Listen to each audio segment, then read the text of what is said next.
The following Star Wars episode was episode 8 is originally coming out recorded for a soon, private The Last podcast Jedi, as part of the Equipped for Life and, course. Bethany It has and I been are very edited for excited. public We are release, huge, but may huge Star reference Wars training fans. material So I from wanted the to ask Equipped for Life y'all, course. who do you think Rey's parents are? So I hadn't had I spent most of this year not paying hardly any attention to this because it just felt like everything is on the just, internet. like I've been on. Well, I mean, I know that people are talking about it, but like I haven't really been reading the articles and watching the videos because like no one knows. Who cares? Like I'm gonna watch the movie and we'll find out. Yes, maybe sees a Skywalker, maybe sees Obi-Wan Kenobi's, whatever. But I haven't paid attention. But recently, there was a YouTube video that showed up on like my, YouTube suggested, you might like to watch this video. And sometimes it's pretty freakishly effective at knowing what I like. Those people are very smart. People that do I don't think it's people. I think it's machine learning going on. Okay. and then Google is... Fair enough. Google understands me way more than I probably would like Google to understand who I am. But it was a fan theory. But it's kind of like, a completely different fan theory. And like the trailer totally like makes clear who her parents are. So like, all right, I'll watch this. The clickbait suckered you in. It was totally a clickbait, but it was pretty interesting. And so it's a different kind of a fan theory. And the fan theory is, and I'll link to the video, but it's basically the fan. So spoiler alert if you don't want to know about any fan theories that are not at all confirmed. Yeah, I'll put it in the show notes. We're recording this before it comes out. Yeah, this is like, it's not like, in like 2 months, it's going to be like, those morons. We know. Whatever. But the theory is that she's actually a Palpatine. What? And there's some interesting, so there's some interesting things. So the video's cool. I like the video. Like the video, the way the creator of the video, the way he talks about it, is very compelling to me. He's talking about this in the way that like it kind of triggers my persuasive triggers, because he's saying like I thought this was a stupid theory. Like the Palpatine Rey theory has apparently been around for over a year. Like when I went to Google the YouTube video and try to find the right one, there's all these Rey Palpatine theory videos from like a year ago. So this is like it's not a new thing. He was like, yeah, I heard this theory. I thought it was dumb. I've been really wanting, like, I believe that she's a Skywalker, and I've been wanting her to be a Skywalker. But then I saw the latest trailer. And he said, for me, the latest trailer all but confirmed that she's a Palpatine. So it's changed my mind. I've now jumped onto the Palpatine bandwagon. So just like anytime you got to like, it's not like what he was wanting. He's not just making a video just to like, ooh, like there's already, like he even admits, like there's all kinds of Rey Palpatine videos out there. I'm not doing anything that new. Like there's a bunch of like reasons people used to think they were related. And then he kind of explains that stuff and why he thinks the trailer kind of confirms the idea. Now, some of the arguments I don't find persuasive at all. Okay. So there's like a thing but about... you said he hit your persuasion buttons. Yeah, so there's certain things that are persuasive, but like just one example of something I did not find persuasive. He feels like there's like a sound effect when Rey first turns on her lightsaber in the latest trailer. There's like, first the lightsaber comes on, there's a standard sound. Mm-hmm. And then there's a sound right after that he feels like is pretty similar to the sound that Palpatine, like the screech sound that he makes when he goes to finally attack those Jedi in Revenge of the whatever was the third episode. Revenge of the Sith. Revenge of the Sith. Mace Windu and 3 red shirt Jedi just die immediately. A bunch of NPCs. Who cares about those? I think it's just a sound design choice. I think it's like movie trailers have all kinds of sound effects in them, and I don't think they always mean things. I think it's just like, for a while everything, the Inception sound, blah, was in like everything. It doesn't mean that it's connected to Inception. It's just a cool sound, whatever. But a couple of the main arguments, get your guys' take on it. One is, so Rey is super, super powerful with little to no training. Yes. And a lot of people in like Force Awakens were kind of like, how does he become a Jedi Master without she beats Kylo Ren Yoda on her back, running around Dagobah? Like, how does he pull this off? But what's interesting is how terrified Luke is of her. Luke is not excited to train her. Luke is terrified. And there's this look that you see him give in a scene that, you know, first happened in this latest trailer, where he's kind of looking back, like it's like he's done something powerful. Maybe he's made all the rocks move or whatever. But there's fear in his eyes. And so kind of the thought is, you know, so one thing, like Luke says this thing, and I didn't rewatch the trailer, so I can't quote it exactly, but it's something like, I've seen this power before. I wasn't afraid of it the first time, but now I am. Yeah. And the idea is... He's only seen it once before. Right. So the idea is he's talking about Palpatine, you know, so think Return of the Jedi, he's in the throne room and he's all confident and he throws away his lightsaber. It's like, he's not afraid of Palpatine. He doesn't like arguably know that there's this Force lightning trick that a Palpatine has up his sleeves. No pun intended. And then Palpatine tortures him with this Force lightning thing. And he finds out Palpatine is actually super powerful, not some old guy who can barely, you know, walk without a cane or whatever. And so he's saying, like, that's how he feels about Rey. He's seen this power before. Now he's properly afraid. He's got, like, you know, kind of like the proper, like, fear of God has been sort of put into him. And, like, and I kind of added this in my head, like, when I look at that fear, that could even be a little bit of PTSD. You go through torture, that's with you. It takes a long time to recover from something like that. So he might be going, like, have some post-traumatic stress, like realizing C's actually a Palpatine. C's a member of this family, of this guy who tortured him.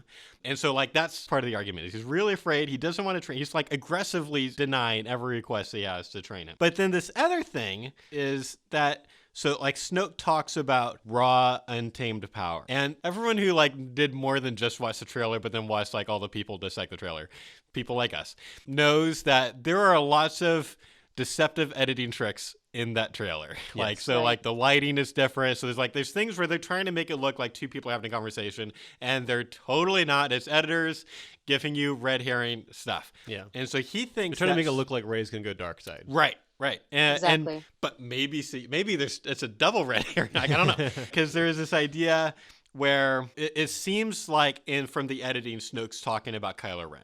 Kylo Ren has this raw, untamed power, which doesn't make a whole lot of sense. Rey beat him with no power at the end of Force Awakens. I think it makes sense. Okay, we'll get to that then. But his idea is like, no, he's talking about Rey. Rey's got the raw, untamed power, and he's excited about turning her. The other most interesting thing to me, I found this fairly persuasive, because there are certain things I think in Star Wars, like the makers of Star Wars are doing intentionally, and some of that has to do with like lightsaber color and fighting techniques. So there's people who've researched all these different lightsaber fighting styles, where like for me, I watched like, you know, Star Wars video games and stuff. I'm just like, oh, cool, they're trolling around real fast with lightsaber. Except Darth Maul's extra acrobatic. That's about the difference. Yeah, so because they got this awesome acrobat to be Darth Maul, and he, you know, was all cool. But no, he's saying like, no, there's these different styles, and Rey's fighting style is very unique. She starts with like these stabbing motions, like she jabs at a person and then uses both hands to do these like horizontal slashes. Says there's only one other person in all of Star Wars who has that fighting style with a lightsaber, and it's Palpatine. And that they've both used that fighting style multiple times. They're both stabby and horizontal swinging with both hands. And it's just interesting that you only have two characters in the entire history of Star Wars movies that fight with lightsabers that way. And there's like a couple of other kind of mediocre arguments. Maybe there's something here. So like, she's got a lot of rage.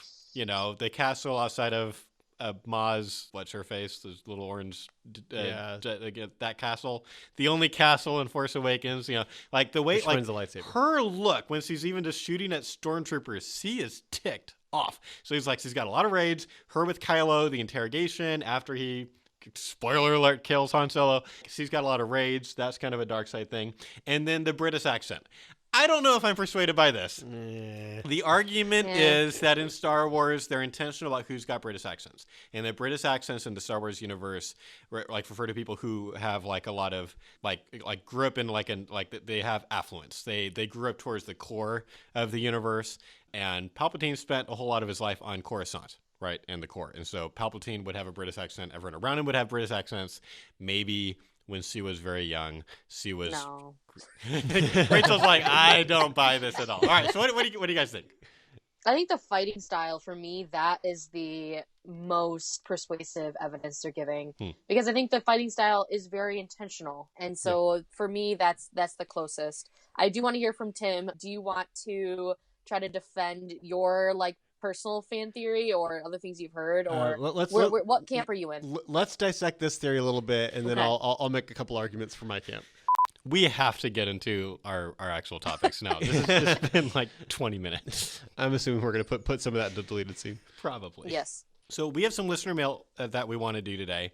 We've actually had listener mail that we've been planning on answering for the last multiple episodes because the discouragement and outreach thing, we thought that was just going to be one part of a listener mail episode and that turned to the entire episode.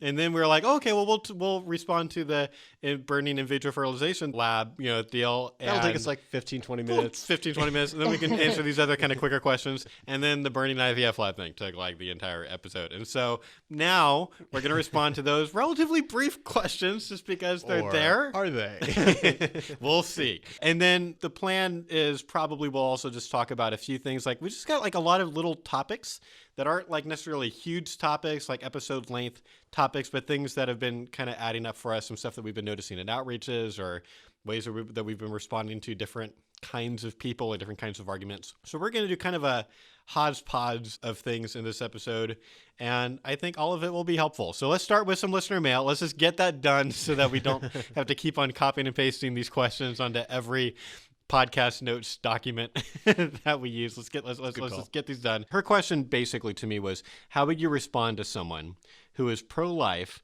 but for the quote unquote wrong reasons? For example, what if they're pro-life because they're a utilitarian? And so I'll share a couple of quick thoughts that I sent her. This was an email that she sent me, and I've already responded to it. But I'm sure you guys have some also awesome things that you could say that go beyond what I said. But the first thing I said was, I would love to meet a person who's pro-life because they're a utilitarian. I'd want to ask them a lot of questions to better understand their view.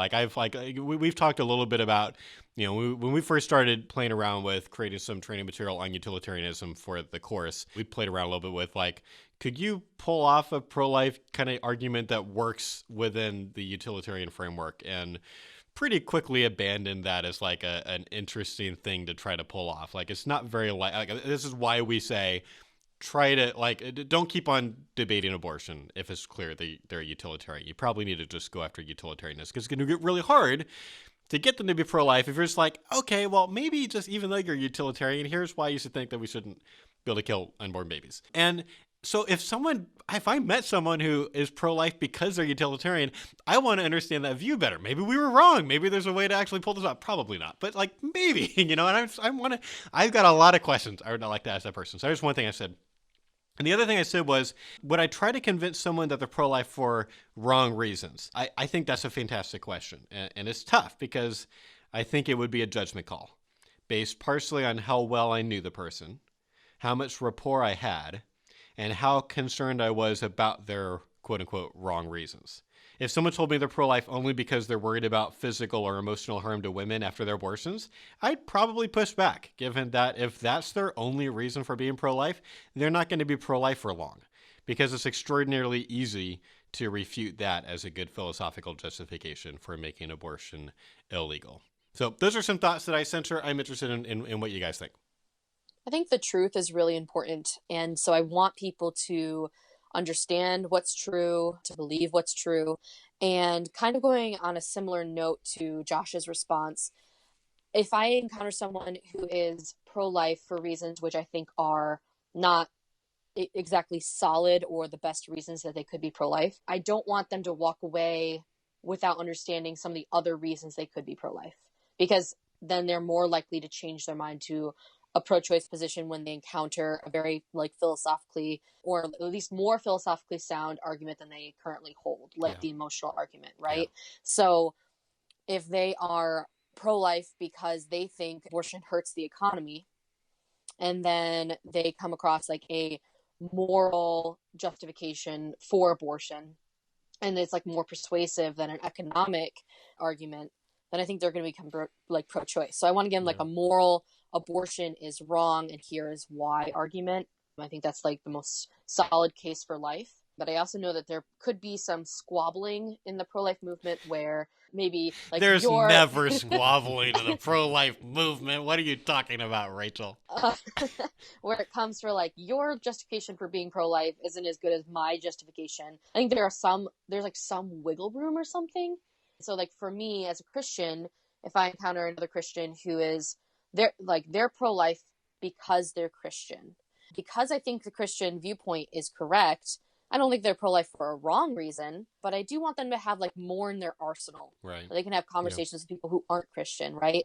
And so that's like, I want to kind of push back at that. Or, you know, they really love babies, and because they love babies, they want there to be more babies on Earth. Like, that's like not a good pro-life argument, cute. Right? Right. Well, like pro-choice people also love babies. So like, why aren't they pro-life? Good you know, like point. Let's think this through. I guess that's like my initial gut reaction. I have some more things I want to say. I want to hear from Tim. I just kind of want to clarify. I think a lot of my initial response to this question is this is like a person who's never had a vaccine in their life. Like they're very vulnerable. And so good pro-life reasoning, the more persuasive arguments are going to inoculate them from the pro-choice diseases, which is not a very nice analogy, but just go with it. Just go with it. I like it. So it's very much a this is very much a pragmatic argument. People, if there's a pro-life utilitarian or someone who's pro-life only because they're a Christian, then cool. They're not going to have abortions, and they're not going to encourage people to have abortions. They're not going to help people have abortions. All those are great things, but they're also much more vulnerable to becoming pro-choice down the road or becoming kind of ineffective down the road because maybe they have a bad experience really losing an argument in a serious way. And then that causes them to be really like kind of upset, kind of disappointed in themselves. And then they become inactive where they could have been active. So I want to inoculate them from becoming either pro-choice or not very useful to the movement. I want them to be able to be useful and get good work done. So that's largely, I think, my take. And that seems like a lot of basically what you're saying. Yeah. So my question to you is, are you trying to get at something different than let's inoculate them from becoming pro-choice? Or is that roughly a good summary of where you are so far? That's a really good summary. I really like your analogy and the way you put that. I think it displays exactly my concern. But then I have another concern too. I think that there are some pro-life arguments out there which we should not use. And the reason I think we shouldn't use them is actually that they are bad moral arguments. And so ERI, we have a particular argument which I would say, very much dislike or hate. I've got a whole list of them. I've got to talk on 8 or 9 of these faulty, dumb pro-life arguments. But are they faulty and ineffective, or are they like evil? Like it sounds like Rachel's saying like it's like I don't think of them as being evil. I just think I think they're like there's some that are like really philosophically flawed, and then there's some that are maybe not. It's not a huge philosophical problem, but at least super unpersuasive. And I just like, I want to get everyone not using any of these arguments and using better arguments. And this has been one of my most popular speeches for, I don't know, probably 8 years or something like that. Like I've kind of been the faulty arguments guy. That's what I said with that guy in Portland when he was like accusing me of always defending whatever pro-lifers say. And I was like, I was just in Portland 2 weeks ago giving a faulty pro-life arguments talk. You have no idea who you're talking to. So I'm totally with Rachel. It is good to not only make good arguments, to also not make bad ones. Yeah. Yes. And so out of all those on Josh's list, okay, there is one in particular I have a vendetta against. And this is the... Are you okay, Rachel? I'm okay. So this is what we call maybe the Beethoven argument. Yep, so, this is the worst one. This is the one. Like, we shouldn't abort this child because they could be the next Beethoven. Or they could be the next president of the United States. They could cure cancer. Never use this argument. Please never, ever say this. So and here's why? Okay, so here's why. Yes, here's why. That child could also be the next serial rapist. Yep. They could turn out to be a horrible person. They could do horrible things. They could be a narcissist. They could be just a bully, whatever. People do not have value because of the things they do or don't do, like their accomplishments or their crimes. They have this inherent value we believe in. And so I don't think most people who are using the Beethoven argument actually believe in the Beethoven argument. I think they think even the bullies have a right to life, you know? Yeah. Even like the really rude waitress has a right to life or whatever. And it actually hinges into like utilitarian territory, because this is like people have instrumental value sort of thinking. And so that's really why I don't want using this argument, because I don't think it's actually pro-life. So it's not only is it unpersuasive because they could also be like a Hitler or a Stalin that you're aborting, not just possibly a Beethoven, but also like it's undermining pro-life kind of worldview because Right. it's using utilitarian reasoning. Yeah, exactly. So it seems like this argument has two major problems we've been talking about. There's a major pragmatic issue. It's really, really unpersuasive. Right. But also, like at a principled level, it seems like it's causing harm to your pro-life view. Like I remember, I think I brought it up in the Life of the Mother episode too, my concern that pro-lifers often kind of turn into utilitarians when they talk about abortion. Yeah. It's like, well, if you got to either kill one or like both die, then maybe you should just kill one, like that kind of thing. Yeah. Like they're kind of using utilitarian language at times. So I don't want people to do that. But I think Rachel's right that I think the Beethoven argument, I think it's causing a harm to pro-life people to use it because I think it looks a lot like utilitarianism. I'm not quite sure if I think it like necessarily is. I think it's harmful because it very easily could be. And so if you're using like a weird ambiguous argument that like is plausible, like probably utilitarian, right, then it's still bad for you. Like it's bad for your brain. But I'm wondering if it's necessarily utilitarian. Do you want to interact with that, Rachel? Yeah. So I don't want to like necessarily, I don't think you have to say it is utilitarian. Okay. It uses utilitarian language and Certainly ideas. And so the way I think it does that, utilitarian ideas and language, is it reduces humans to their instrumental value. And I think that utilitarianism does something similar. Can you clarify a little bit more about why you don't think it's necessarily utilitarian? Can you make an argument that humans are, they should have a right to life because of something they do in their instrumental value without being utilitarian? I don't really know how that would work. The way you phrase that kind of locked me in a Okay, box. sorry. That's a leading question. Yeah. So, are you sure that you can be a good person even though you beat your wife? Like, I'm so sorry. That's all right. That's all right. No, I'll just rephrase your question in a little more fair way. Make it a clarification question. Sure. Yeah. Not an argument Right. with a question That's mark right. on it. We don't like those. Excellent. Okay, so I think there's a way to make the Beethoven point where you're not reducing people to their utility in terms of what their value is. At least plausibly. I'm not even sure. Maybe I'll say it out loud the first time and be like, well, that's stupid. We'll find out. So if I'm like a pro-life person, I could say something like, I think people matter. And one of the things, I think they matter intrinsically. And one of the things that's like extra stupid about abortion, it's stupid for multiple reasons. And one reason that's like very stupid and stands out in my head because I want to cure cancer is you could kill the guy that's going to kill cancer. And I don't want that to happen as a terrible pragmatic byproduct of abortion. And maybe I kind of overinflate how important that is. Like, man, like even if not the other things, that's so bad for society that it's just stupid policy to have abortion be in place, because curing cancer and other diseases, having good productive members of our society not be killed at a young age, that's really, really important. I'm making kind of a pragmatic argument for good policy, and I don't think that has to be utilitarian. Like I can say, man, this road needs to have a lower speed limit because people are going too fast here. And I'm making a pragmatic argument. That doesn't make me a utilitarian. I feel like maybe you could do something similar there. If all you have to work with is just the pragmatic, then we're in more dangerous territory. If it's kind of a supplemental reason on top of a principled pro-life people have intrinsic human worth, then it's like less concerning. But even if it's the only reason you're giving, I'm wondering if it could just be a pragmatic, hey, this is bad policy kind of an argument, as opposed to, well, people only have value based on their instrumental worth. What do you think?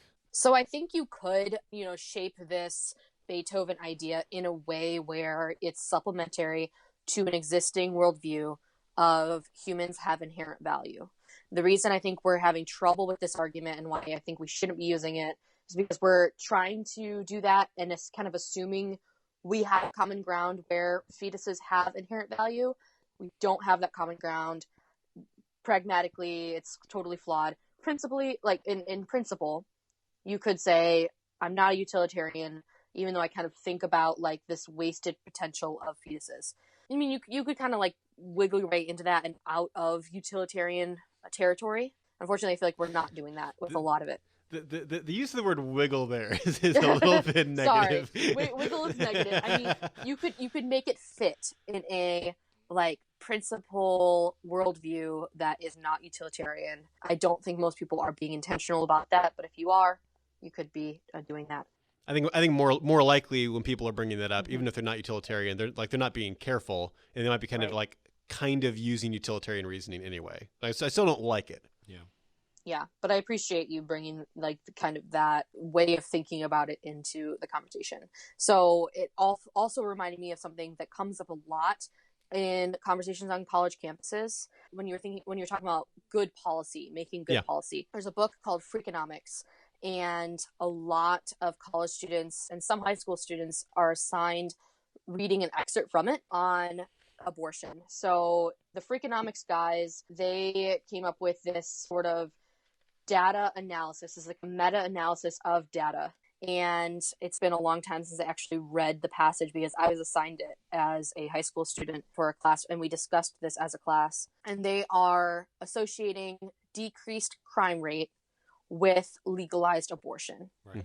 And so the way that they kind of make this work with the data, they look at like all of these different factors which could decrease crime, kind of like a correlation, causation discussion. And so they talk about increased police training and education and like all these different things that could decrease crime. And they are pretty much arguing it's none of those things that have seen this widespread decrease of crime. I think it might be in a specific area like Chicago or New York. Maybe you guys remember. But anyway, it was like a specific area. And they were saying, oh, it's none of those factors. It's actually legalized abortion because these people who would have been in their teens and early 20s, where they're more likely to commit like petty crime, things like stealing, shoplifting, and drug like pushing and things like that. They're not around to do and commit those crimes because they were actually aborted out of the system. And so the Freakonomics guys are kind of making this like pro-abortion argument, saying abortion has been good for our society as a whole, because it's actually been a good policy which has minimized this sort of petty crime. And I hear students bringing this up a lot and saying, you know, like, what is your take on this like Freakonomics analysis? Have you guys had that come up? And when it does, Ton of times. Oh yeah. Yeah.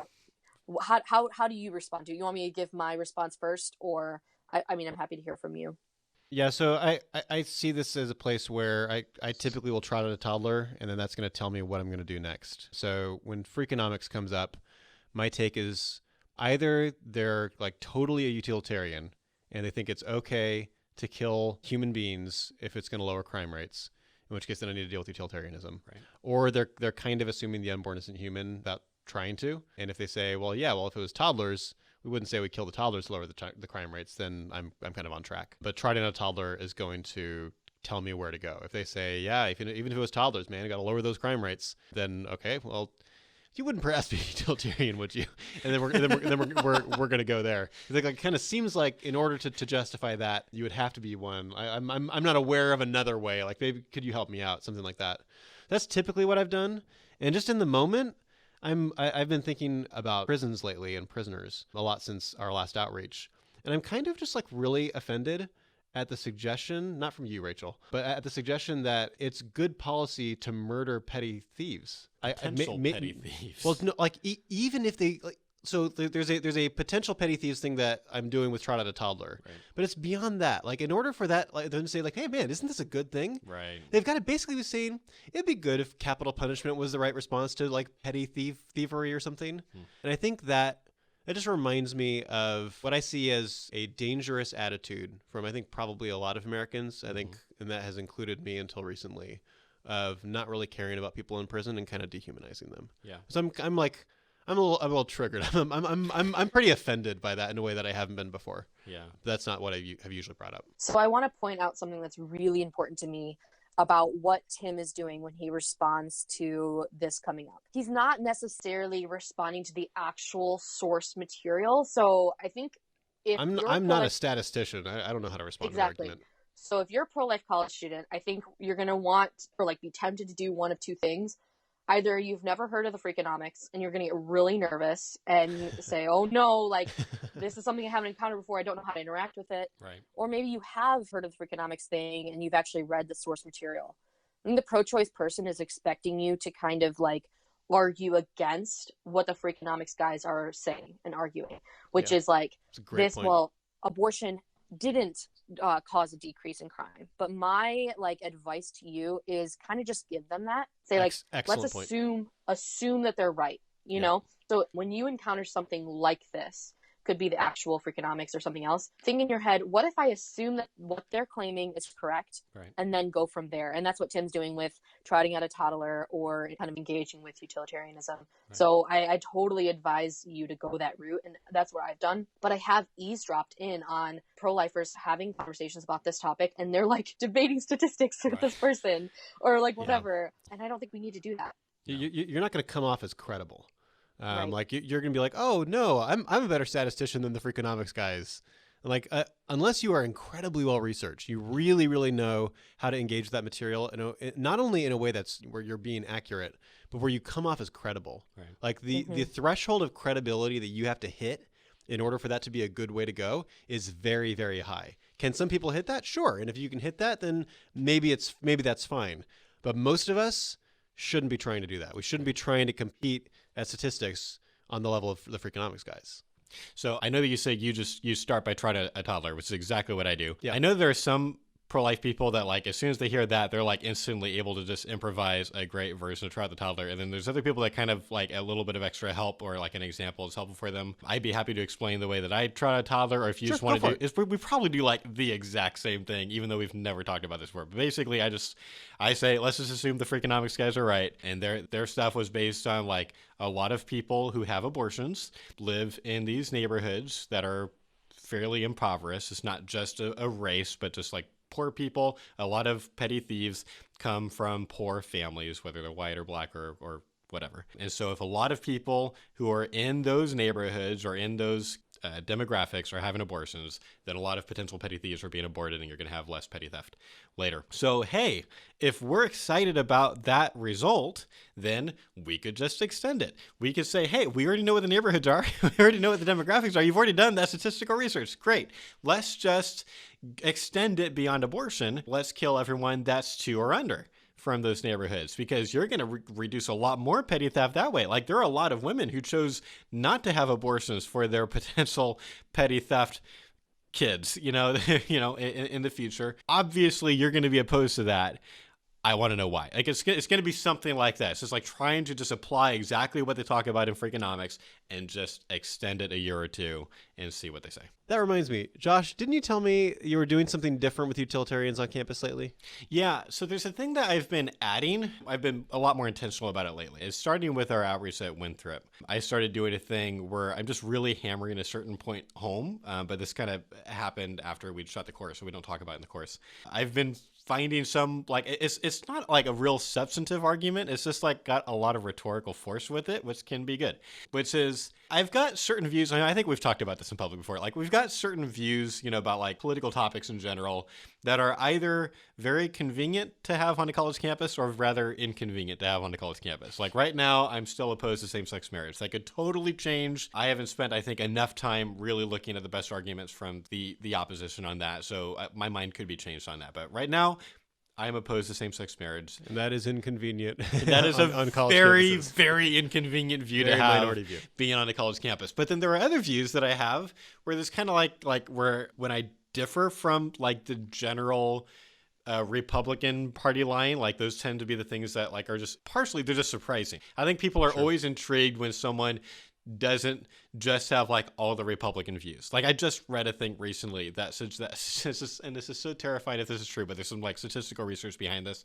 I'll link to the article, and it's from Vox, and I know Vox is not super balanced, but that's saying there's some. That's one way to say it. But there's some statistical research that they did a commentary about that suggested that a lot of people tend to basically pick their party first, and then they decide what their beliefs are about different issues based on that. And it's not the other way around. It's not like you're pro-capital punishment and pro-defending other countries militarily, and so you become Republican. It's like you pick Republican first, and then you say, okay, so I'm pro-capital punishment, I'm pro-life. And this, like for anyone who is pro-life because they're Republican first, that's like maybe the worst reason to be pro-life. But anyway, so like that's fascinating. Way worse than religion. And terrifying at the same time. It seems totally true. Like I made a snarky remark about Vox, but if you look at the kind of demographic makeup of views, it's not an accident that so many people who are in one party also share the same belief about so many issues in that party. Yeah.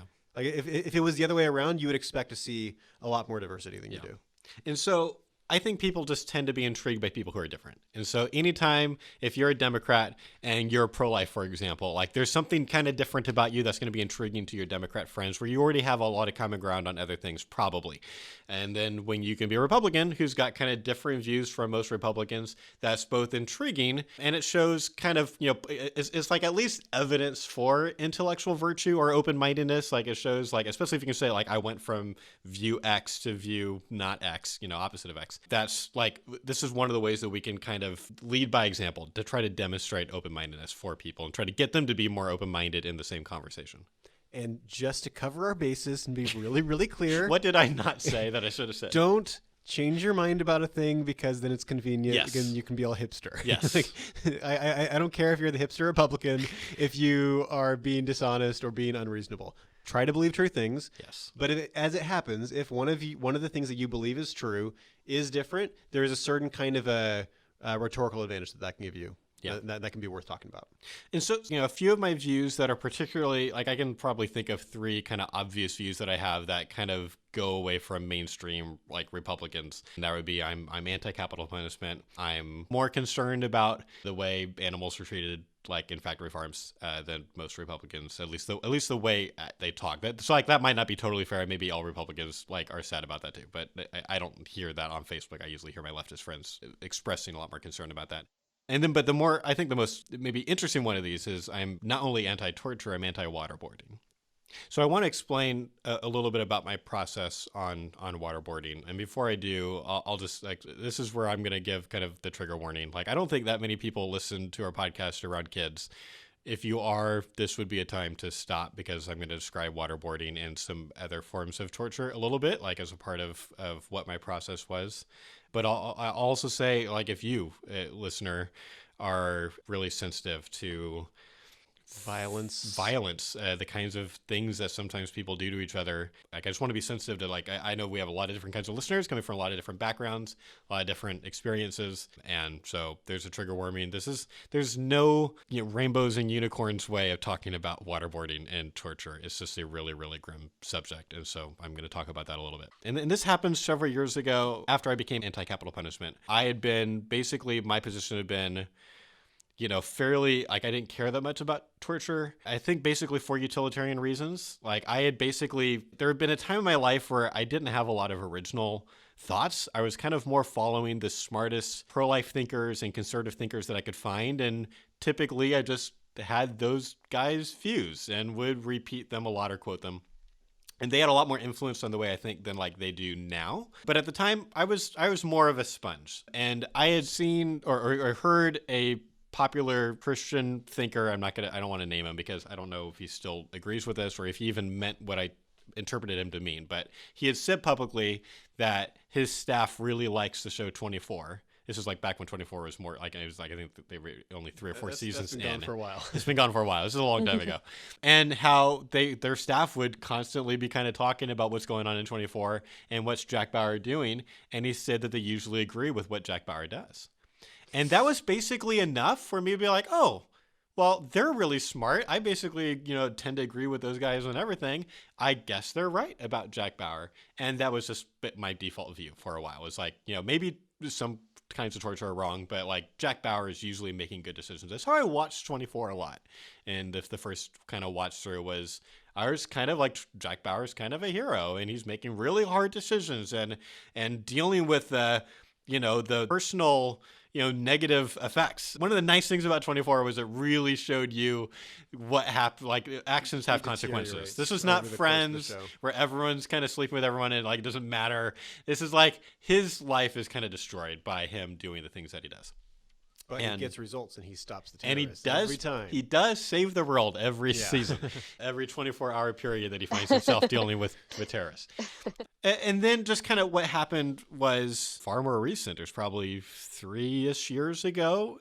Just one, I'm on Reddit a lot. I don't know if I don't think I really recommend that necessarily. It's one of the things that I do to be outside of confirmation bias. I find a lot of interesting atheist kind of articles or secularist articles or left, especially like it's more not as much atheist, but like secularist stuff. And I wouldn't see this stuff otherwise. Like I subscribe to Vox now. I watch most of Vox's videos that they put out, so that's part of that too. But anyway, whatever. I'm on Reddit a lot. And so I stumbled upon two different things about waterboarding on Reddit that really affected me. And I'll probably try to find them. I don't know if I'll be successful, but I'll try to find them for the show notes. But basically what they did for me was they made me think that I had been super confused about waterboarding. I had thought waterboarding was like, it's a silly debate. Like I can understand people debating real torture, but this is just making people really uncomfortable. Like that's why they don't even call it torture. They call it enhanced interrogation. Like whatever. We're post 9/11. I'm fine with us enhancing our interrogation if that'll help us save more lives like Jack Bauer does. Like that was kind of my view. And I saw these things are kind of like, no, here's what waterboarding actually is. There's different kinds of waterboarding. So like I watched the video of Christopher Hitchens getting himself waterboarded. And there were a couple of other videos like that of people who got themselves waterboarded to kind of experience it and talk about it. Sean Hannity famously said that he would get waterboarded because he had been defending it and then backed out at the last minute. So a lot of people still kind of see that as kind of a Weasley thing that he did. And then the most interesting was this guy who did it to himself, who is just like this kind of big, tough, like I'm totally like whatever, they can do whatever they want. And he ends up basically figuring out a way to kind of waterboard himself in his garage. And he explained how there's like this light and medium, and this is taking me a long time, but he did like the lightest version to himself, expecting it to be no big deal. And he instantly changed his mind and said, this is the worst thing I've ever experienced. He said, I would rather have my fingernails pulled off than experience this again. And this is a light version. And it's me doing it to myself, knowing psychologically I can stop whenever I want. And it's not being done against my will. I've consented to it. Like all these things are way, way different than what it's actually like to be waterboarded. And that new data instantly changed my mind. I became fairly passionately opposed to waterboarding. This is not the kind of thing that we should do to human beings. I understand if there's people that disagree with me. I understand there's complicated things about national security and all that stuff. I'm not trying to just like, use the microphone to like, whatever. Like we can have a whole discussion. You're explaining your view and this why. is my view and why. That view is a very convenient view to have on college campuses because a lot of the pro-choice people I talk to are also very, very against torture and waterboarding, which I believe should be called torture. And what I started doing at Winthrop and then talking to utilitarians after, like, we try different things. We're trying to respond to utilitarian, and we only get into a little bit in the course. Like we gave kind of like one big thought experiment. I think a very helpful thought experiment in like a couple of like iterations of it to kind of respond to utilitarians. But there's like a lot more that can be said about how to respond to utilitarians. And so when I'm talking to utilitarians, one of the things that I do, like when I'm trying to show their view is false, like basically what it comes down to is I'm trying to say like your moral compass sometimes gets wrong answers. And if it sometimes obviously gets wrong answers, you should be working with a different moral compass. That is a bad compass to work with. You need a better one. I can offer you a suggestion for a better one, but either way, yours is bad and you shouldn't use it anymore. You shouldn't be like, well, it works sometimes. Like, no, like that's like makes it very, very, you can't depend on it. It's not a dependable moral compass now. So it's just actually wrong. You're working with the wrong, like, algebraic equation, basically. It's getting you wrong answers. And I'm purposefully using those common ground issues with the pro-choice people, the ones like, we have common ground on this. I'm purposely getting us not talking about abortion and being like, hey, like, let's talk about waterboarding. Say, like, I'm super opposed to waterboarding. I think it's torture. I might explain about the guy in the garage or not. Like, but we have this common ground. And be like, but like, I can be against waterboarding because I think it is always wrong to treat valuable persons in this way. Regardless of what outcome you're trying to get or how many lives you're trying to save, I think there's some things that is always wrong to do to people. I can say that as the deontological, ethics guy or whatever. Like I'm coming from an objectivist moral worldview. You're a utilitarian though. Like, I think I'm the only one here in this conversation that can be always opposed to waterboarding, or even other forms of torture. And so sometimes I'll even go further. And another trigger warning, I'm going to get really graphic for this one. I think it's important as like a really slam dunk argument against torture that I got from Tim, and I've used multiple times when debating people who are pro-torture, like literally like beyond waterboarding. I've debated conservative pro-lifers just because I don't know how it came up, but it's like, no, like sometimes Jack Bauer is right. Like I've gone here, and this is a thing that I've never gotten a good response to. In case anyone's wondering, I'm against torture too. Yes. And against waterboarding too. So Tim and I are on the same page on this, but this is Tim's thought experiment. And so trigger warning, if you've ever dealt with sexual assault, this is also going to go towards that direction, because a lot of the times when I've been talking to these conservative pro-lifers who are pro even beyond waterboarding, who may be on listening to this podcast now. It very well could be. There's people literally I've talked to who have the course and are listening to this, and I hope you feel like I'm being respectful to your view, or as respectful as I can be, at least fair to your view. There's something that I've noticed, and I think,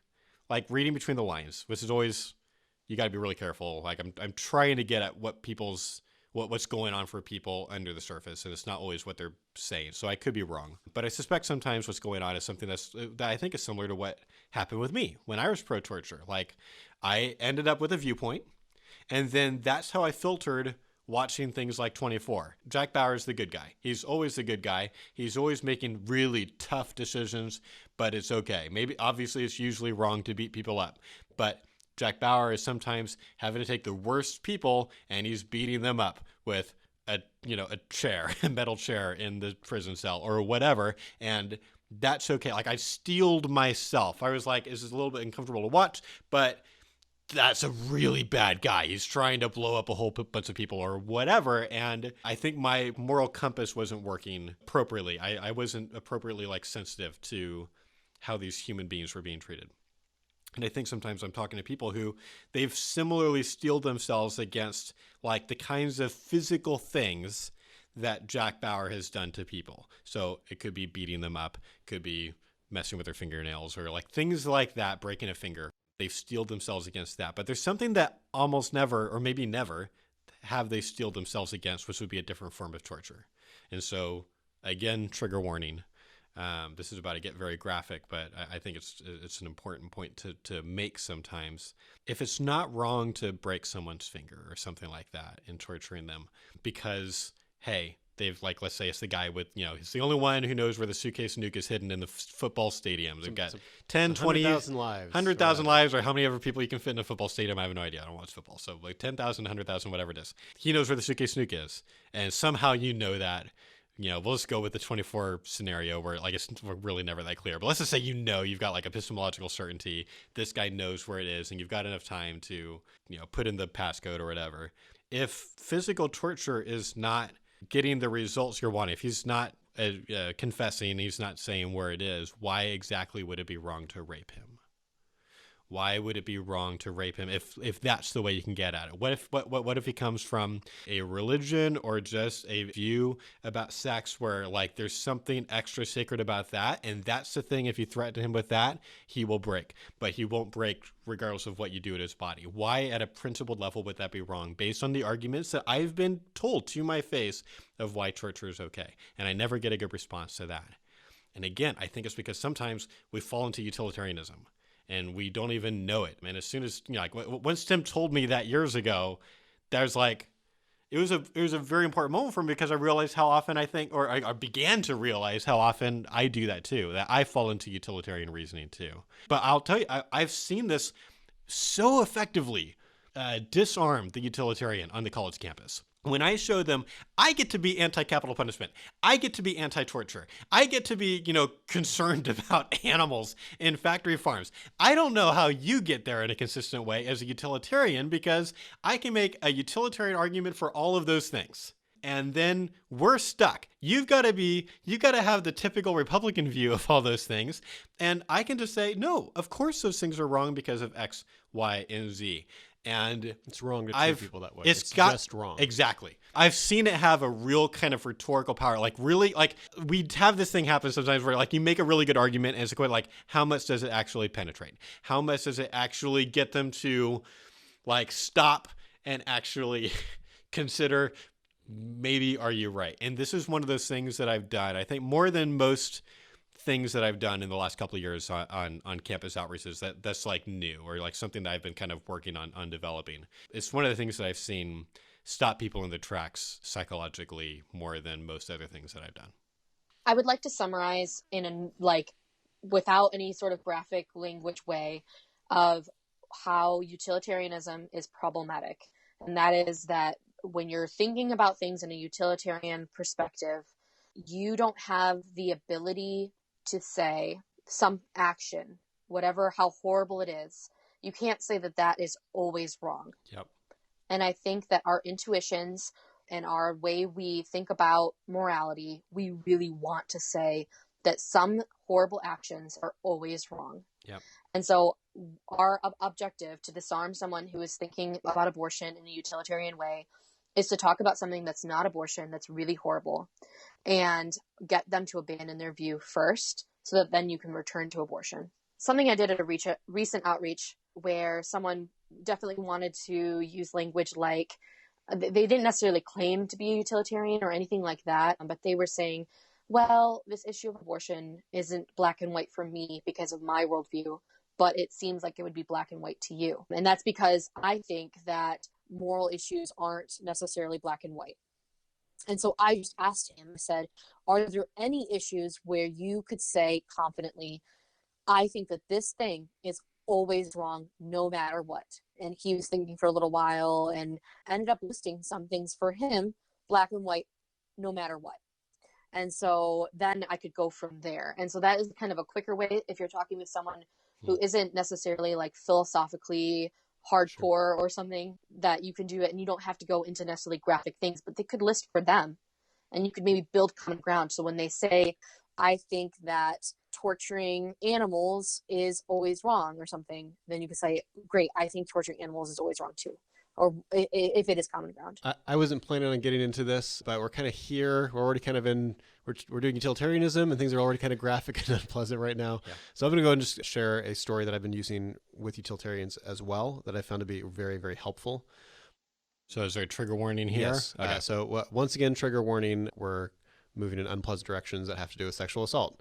And man, I hate doing thought experiments about abortion arguments sometimes, but I found this to be helpful. So if this is helpful to you, then keep listening. The typical response to utilitarianism that we gave in the course focuses on the organ stealing kind of case, which is pretty classic. Anytime I hear, like, if anyone's going to address utilitarianism quickly, like that's kind of the most efficient way to do it. Yeah. If 5 guys are going to die, or one guy, you could just kill him and steal his organs and save those 5 people, then should you do it? The way human bodies work, and you could actually save multiple people by killing one because of the organ thing, it makes that a kind of a convenient thought experiment. But I wanted to push it in a direction that where the thing that's wrong, that I'm saying, I'm drawing a line here, this thing is wrong, you can't ever do it, and you can't do that. I wanted to try to do that with rape, specifically with responding to a utilitarian, not a person who's defending torture. There's I think, a appropriate moral intuition against rape. Rape is the kind of thing that's always wrong. We don't have the same kind of straightforward moral intuition when it comes to killing people. And so for that reason, murder, even though like murder and killing are different, I think people's moral intuitions get kind of confused about that. It's definitely okay to kill someone in self-defense. And in my view, it's definitely okay to kill in a just war. And like more often than not, people would agree on a just war case. And so because of that, people aren't going to go along with you can never kill a human being because there are exceptions. And I think that people don't tend to think that there are exceptions with rape, and I think rightfully so. Yeah. So the thought experiment that I have been using lately, I'll suggest, let's suppose we have a zombie apocalypse, and the zombies just take over everything, and there's only a handful of survivors, and we're in a compound that's like totally secure, and we're fine, but now we need to try to get the human race going again. Yeah. And there's like 30 of us. There's like 12 guys and 18 girls. The problem is that all 18 of the girls are from a nearby university. They're all women study feminists, and they're all lesbians, and they don't want to help us repopulate the human race. In this case, the only way for us to save the entire race is for the men to rape the women. Should they do that? Would it be wrong for them to do that? Seems clearly that it's in the best interest of the human race for them to do that. And this is where I get to make a strong rhetorical stance and say, I draw a line at rape. You can't ever do it. It doesn't matter if it's the best thing for society. It doesn't matter if it's the best thing for the human race. You can't ever do it. Yeah. And if that's the case, then utilitarianism is not true. Yeah. I found that to be very helpful. It's kind of like the the sovereign zone thing, like we'll start with thalidomide or start with some of the other things and then Right. eventually get to the fetal torture story if we have to. Right. This is kind of my nuclear dark story for responding to utilitarians if the organ donation story doesn't work. Yeah. But again, there's this, I think, like rhetorically helpful thing going on where like so often our conversations at Outreach is like pro-lifers are on the defense. Like, how dare you say you should take this right away from women? Like this whole like we're the bad guys who are like saying, no, we shouldn't be able to kill babies. Like we're the bad guys. And in that context, we're the bad guys. Right. And so being able to say, by that I mean at Outreach. Like we're the pro-lifers and, you know, we're the Christians or we're the men, whatever, who can say, no, rape is always wrong. Torture is always wrong, whatever. I think sometimes it can be helpful to, like, you know, in a way, I think it helps the pro-life person get out of that defensive posture that pro-choice people, I think, sometimes just want us to be in. It's a lot more fun to be talking down to someone as if they're the idiot who's trying to take your rights away or whatever. You know, it's like the way that people, it feels good to be able to do that. And so people want us to be in that posture. And I think this is a way to effectively get out of that posture. Like, no, my moral worldview actually makes a lot of sense about other things. Like maybe even more sense than yours does. At least it does in this case. So maybe there's something to it about abortion too. Yeah. And so I think when I've used this same sort of rhetorical thought experiment, it has a really big rhetorical push that you need to make. So if you're going to do something like Tim's describing, at the end of it, you need to make a really big push for them to abandon utilitarianism. And so this is the time to cash in rapport. Exactly. And either they're going to abandon it, or more likely you're going to push them really big on it, and they're going to need to like walk away with that stone in their shoe. Yeah. And if they don't question their view, if this utilitarian's biting this bullet, you need to really like nail coffin closed on them or something, you know, because this is really bad. And if you haven't read our recent blog post on cashing in rapport, which is the Hamilton post, then you should read that too.